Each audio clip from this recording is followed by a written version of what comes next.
Hi guys, so this is a little bit of an overview of what we'll go through in terms of general nutrition for healthy living, and then going a little bit into looking at fueling for sports performance.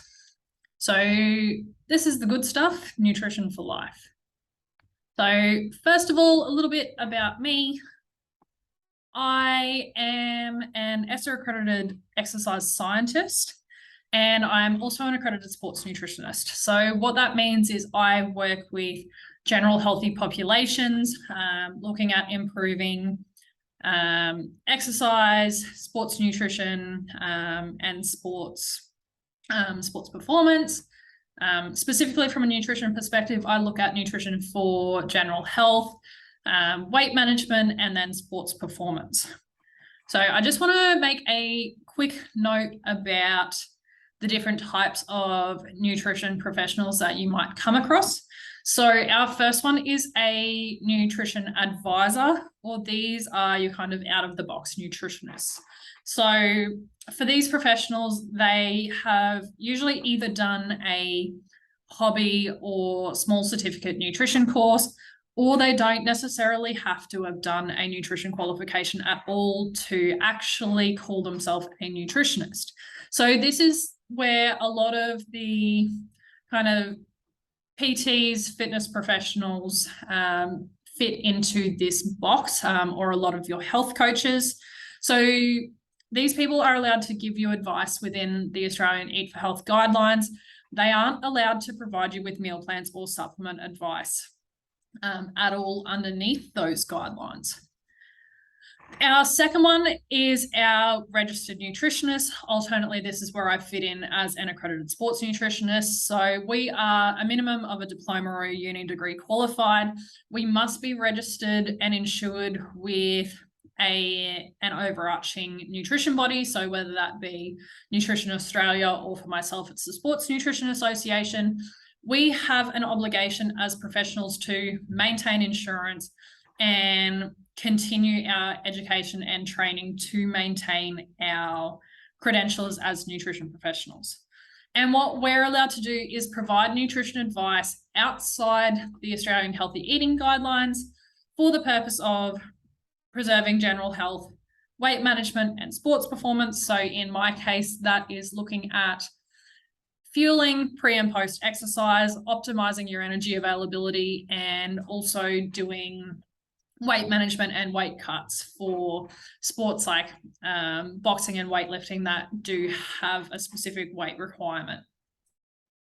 Then our last one, these are our, I guess, top dogs of our industry. So we have our accredited practicing dietitians. So these guys have either done a minimum of a 4-year university degree at a bachelor's or a master's level. They must be registered with Dietitians Australia, and in the same regard, they are required to maintain their professional standards and continuing education.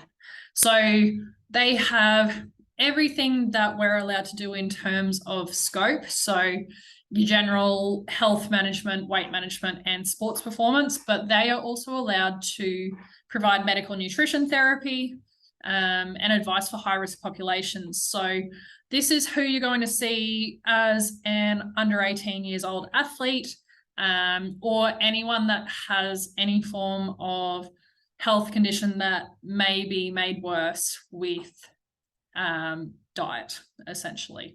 So in terms of what I'm going to be covering today in this presentation, we're going to go over some of the basics of the guidelines and what the guidelines say, and then anything outside of that, that's where your dietitians will come into play. So eating for health, this is our basics. So what I've got on screen here is our healthy eating guidelines. So we've all probably seen some variation of this chart before.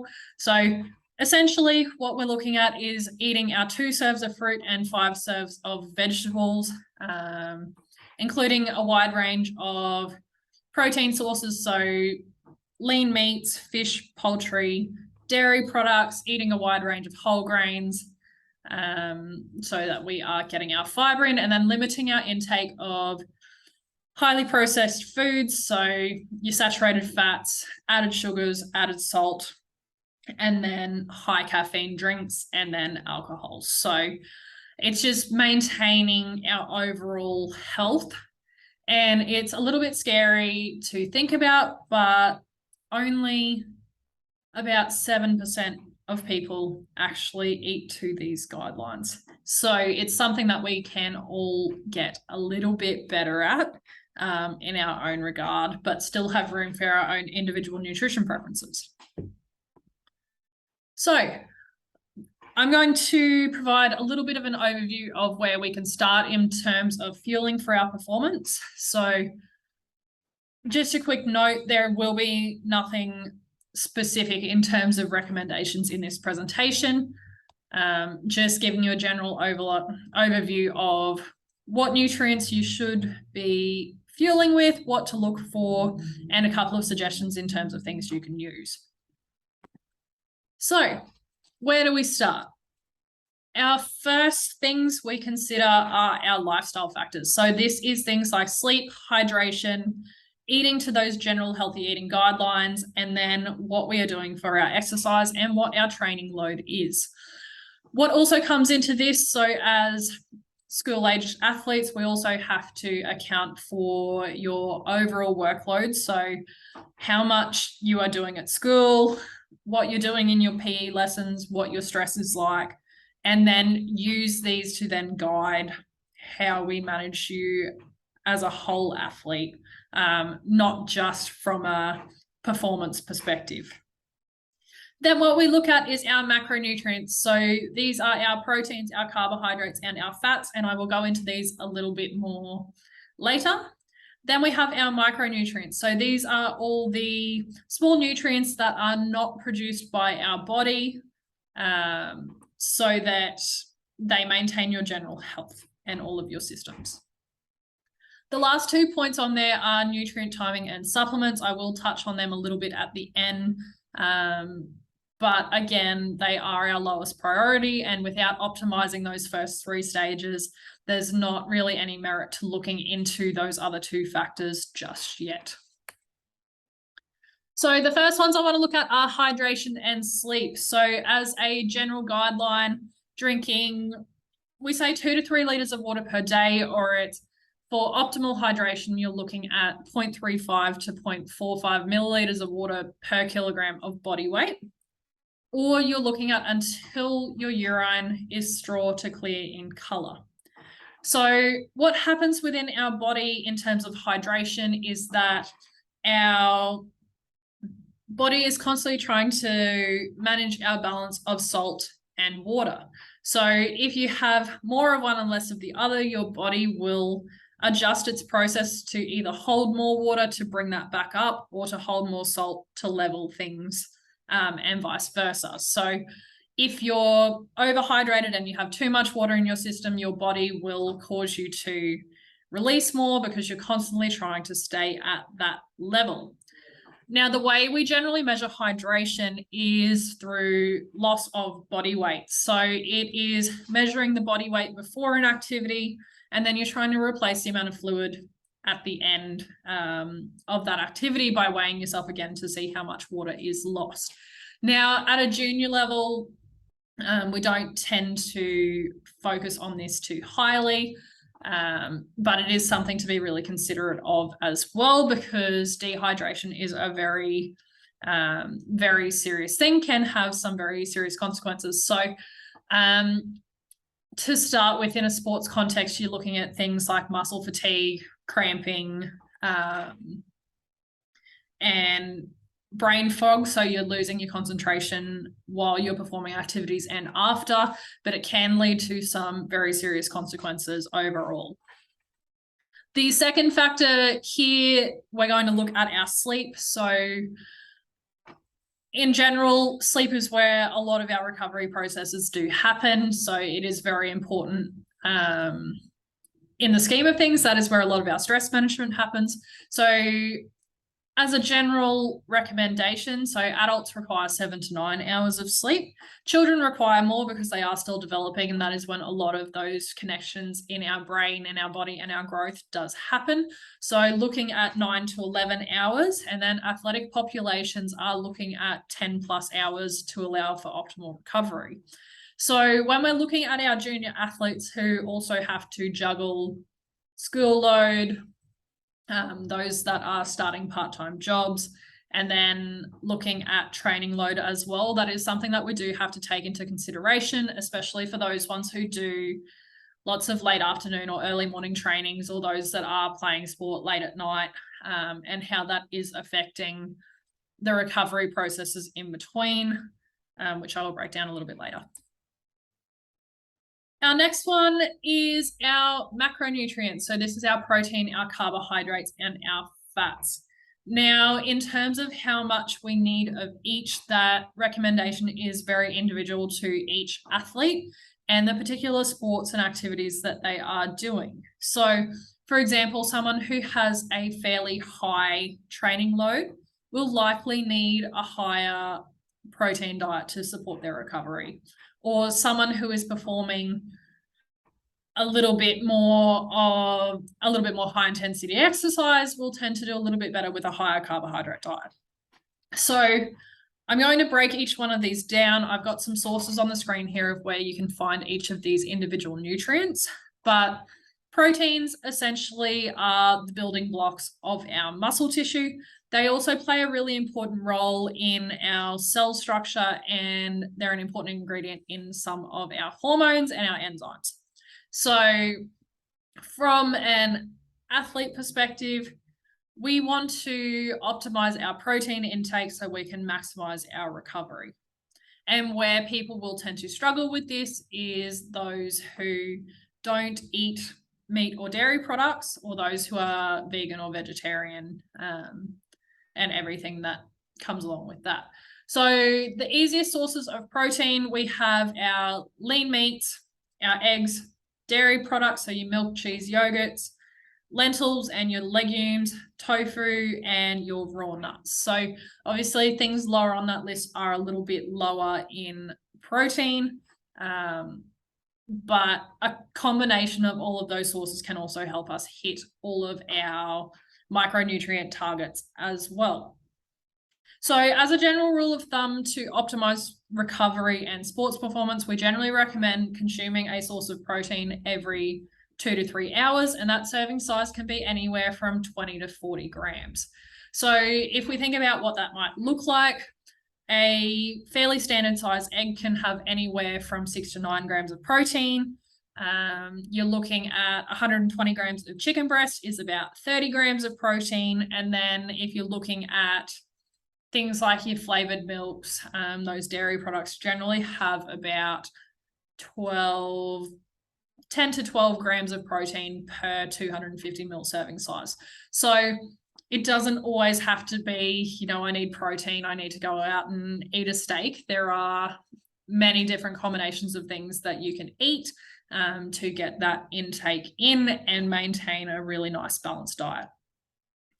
Our second one that we have is our carbohydrates. So carbs are our predominant energy source for high intensity exercise. So what we're looking at with carbohydrates, you have chains of little molecules called glucose. And what our body does is break these down into our bloodstream for availability as energy. Now, anything we don't use, we store in our muscle fibers and our liver as glycogen. And then anything that is over those storage reserves gets stored in the body as adipose tissue, as fat. So simply, when our body needs that energy source, first it pulls from the blood supply that we have. So that's our blood glucose. Once that glucose store in our blood is depleted, then it starts to pull that from our muscle tissues and then our liver. And then we start to work off our fat stores because they have a higher energy need to break down. Now we've got two simply, we have two types of carbohydrates. So our first one is our simple or our easily digesting. So these ones are in their simplest form. So they are primarily things like glucose. So we get these in our fruits, our dairy products, and your more refined products. So if you're looking at things like lollies, muesli bars, any of your more kind of sweet foods are ones that we tend to reach for in this situation.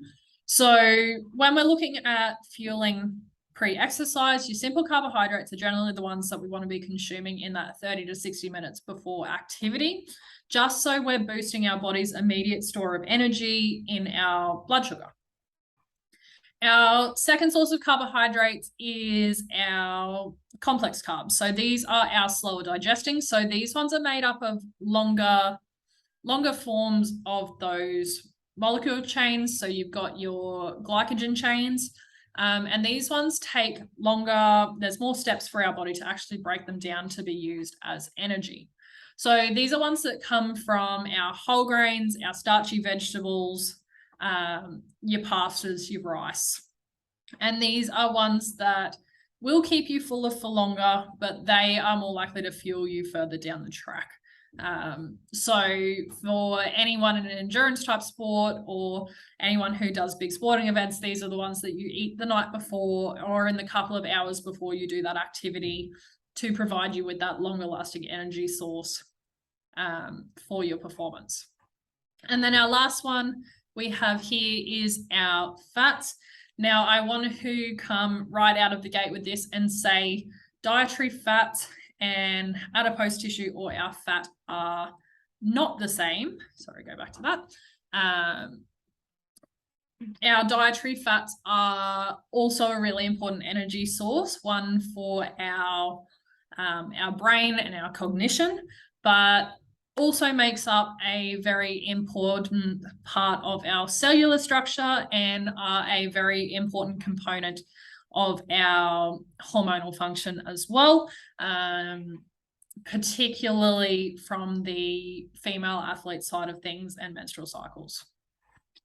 So your sources of fats, you got your nuts and seeds, full fat dairy products, fatty fish, avocados, and then your cooking oils and your butters. Of course, in terms of cooking oils and butters, there are some options that are better than others. For example, you've got things like coconut oil that are very high in saturated fats. So what we're looking for is those less processed sources, which tend to be lower in saturated fats and higher in your unsaturated fats, which are better absorbed by our body systems. Now, a quick overview of some of our micronutrients. So these are our vitamins and minerals that are not produced by the body. They are only required in small amounts. So a couple of really important ones that you've probably heard of. So we've got our iron, vitamin A, B, C, and D. Come from various sources: iodine, folate, zinc. A couple of others that you might think about are sodium, magnesium, potassium, which make up, and calcium, which make up our body's electrolyte bundle. So brief overview. So things like iron. Iron's a really important component of our red blood cells. It's vital for transporting oxygen around our body. So without iron, we don't have that really effective oxygen transport system, which can lead to things like feeling more fatigued, getting that brain fog, lack of focus, and loss of force production is a really big one.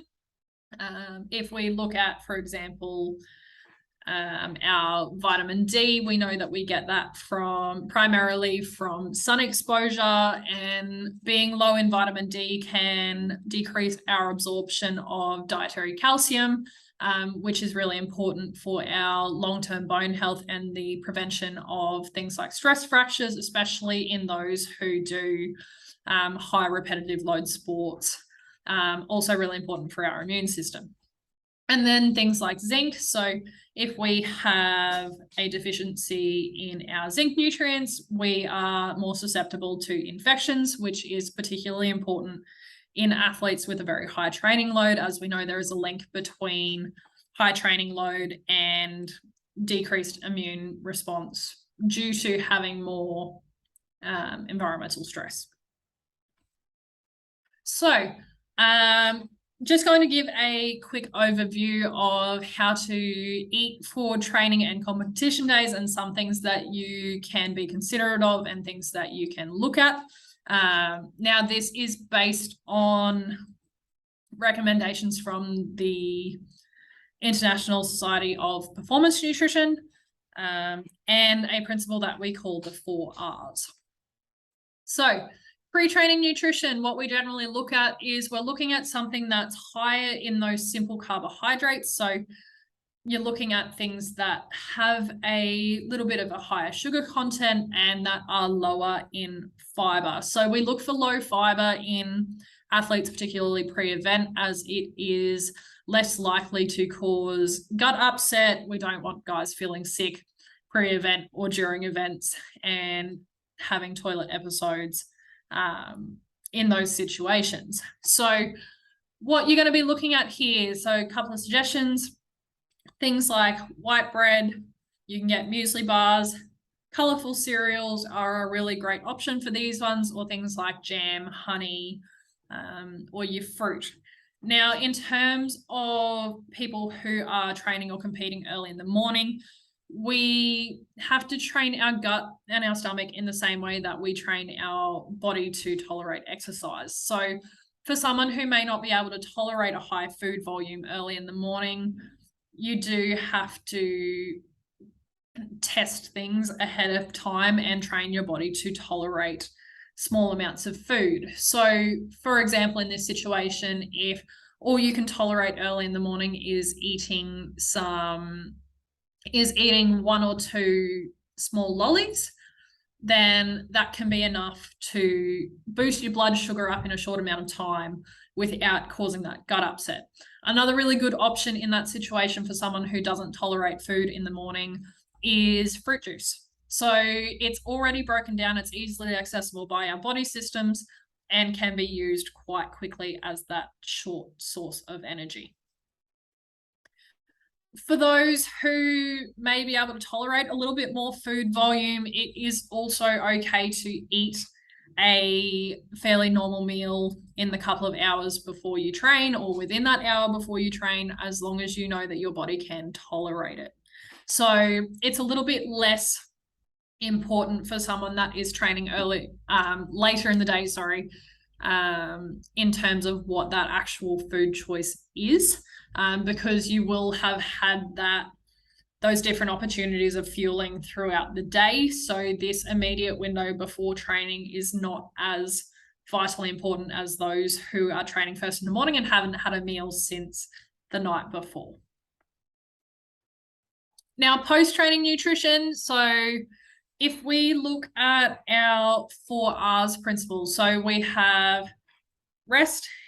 Rehydration is our first point. So that is replacing the fluids lost in exercise. So that is replacing our body water and our salt, like I was talking about before with replacing our electrolytes. Then we have refuel. So this is aiming to replace our body's store of glycogen that we use during our exercise activity. Then we have repair. So this is boosting our protein intake. And then our last one is rest. So in terms of actual dosage of each of those nutrients post-exercise, it will vary person to person. And I'm not going to make any specific recommendations in terms of, for example, you need to have 0.4 grams of protein per kilo of body weight post-exercise, because again, that is going to be very individual, depending on the activity, the intensity, and that person as an individual and their food tolerance. So In general, what you're looking for post-training is a mixture of a high protein source, a really high quality protein source, and then a mixture of carbohydrates and fats. So essentially looking at a normal, healthily constructed meal. So I've got a couple of examples here. So flavored milk is a really good one to tie you over until you get to your next meal, or might be where someone uses a protein supplement as a tie over.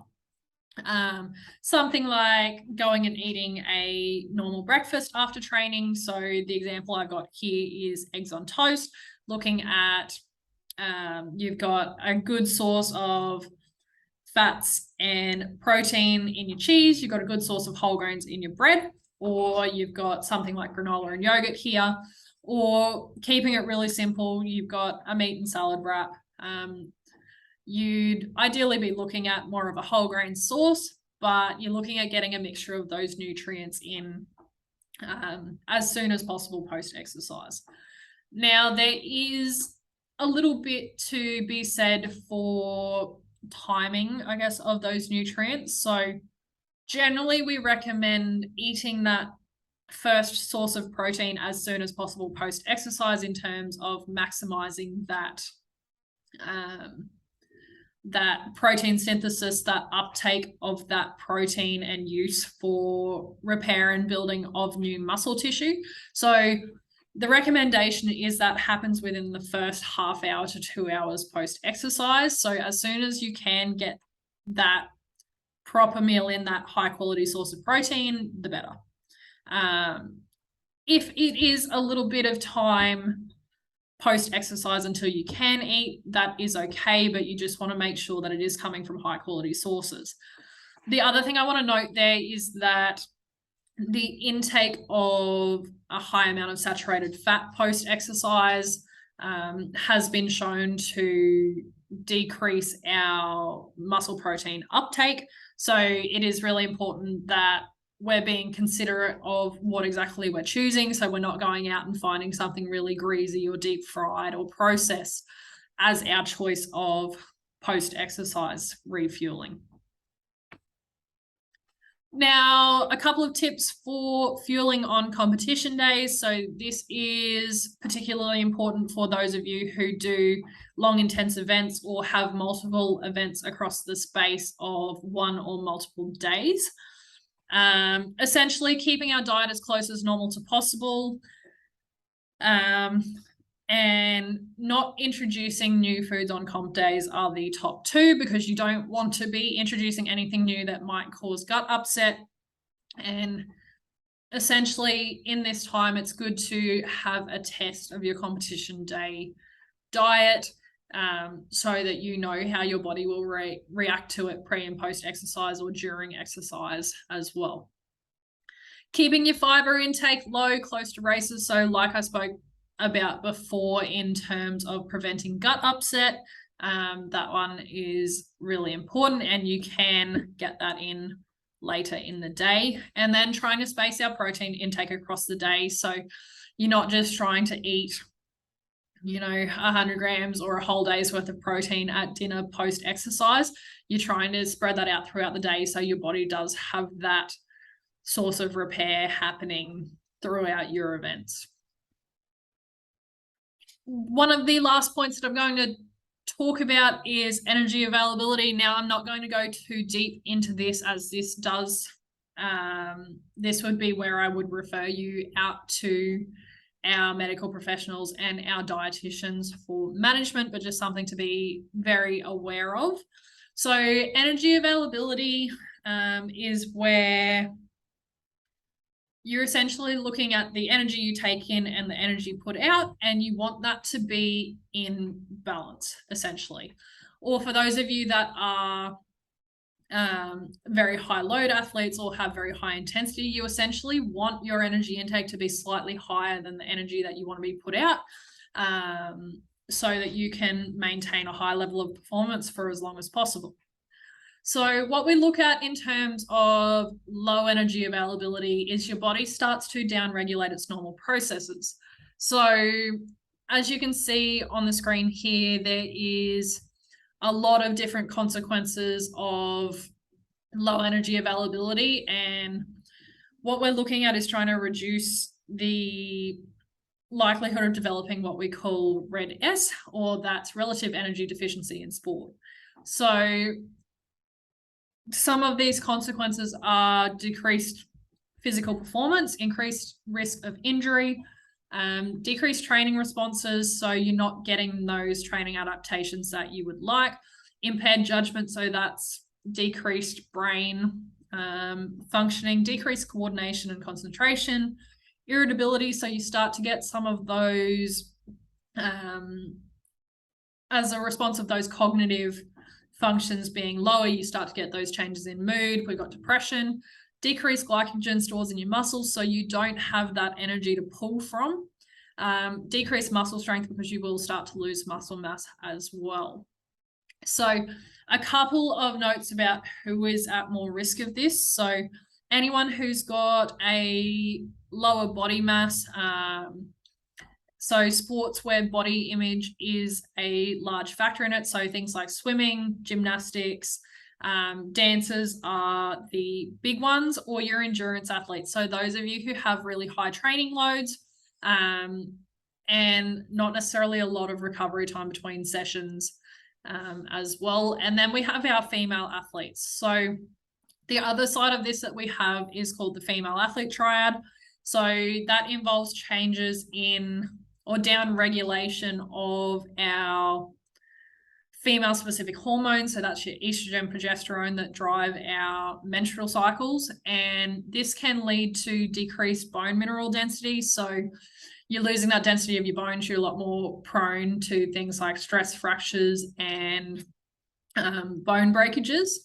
Then we have loss of the menstrual cycle. So your body takes away priority from that essential function, which can then lead to loss of menstrual periods, changes to absorption of different nutrients as well. So that's all I'm going to say about that one, but it's just really important to be aware of it, that if you are experiencing any of those things, you are feeling tiredness, that sleep isn't fixing, that you do go and see a doctor and get tested and have that conversation as well. And then that's all from me today. So I hope you got a lot out of that. But yes, thank you.